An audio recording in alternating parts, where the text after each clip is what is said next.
यही अत्याचार के बढ़ रहला बा संख्या बेरोजगार के पता चला जाई धराना अब की बार के 4 साल ढील द नौकरी द के छीन ल बिगड़ल बा मिजाज जनी आर्मी वाला फील्ड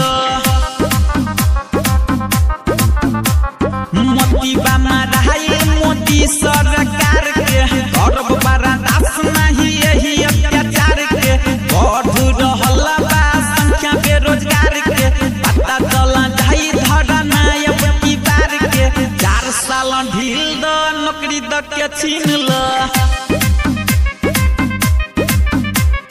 बिगड़ल बा मिजाज जनी आर्मी वाला फील्ड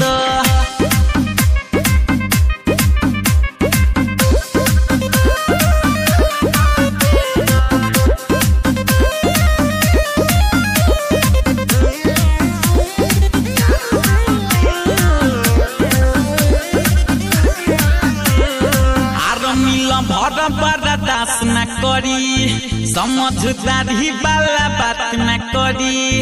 अग्नि वीर के करम बहिष्कार ना तो तोरा पोर होता रही लगातार 4 साल ढील द नौकरी द के छीन ल बिगड़ल बा मिजाज जनी आर्मी वाला फील्ड मोती बा माराई मोदी सरकार के गौरव बर्दाश्त नहीं यही अत्याचार के बढ़ रहला बा संख्या बेरोजगार के पता चला जाई धराना अब की बार के 4 साल ढील द नौकरी द के छीन ल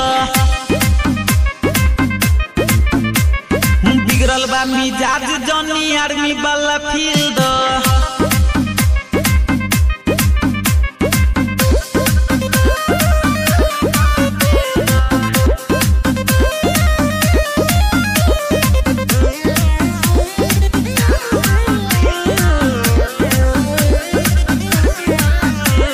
भर के जान ले बका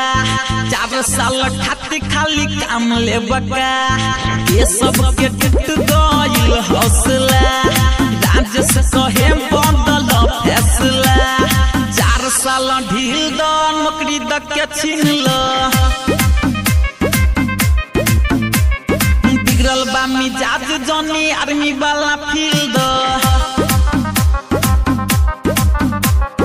मोती बा माराई मोदी सरकार के गौरव बर्दाश्त नहीं यही अत्याचार के बढ़ रहल बा संख्या बेरोजगार के पता चला जाई धराना अब की बार के 4 साल ढील द नौकरी द के छीन ल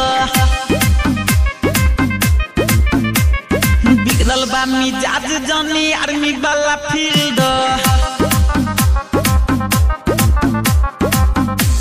विराट music digital recording studio Yamunanagar Jagadhri.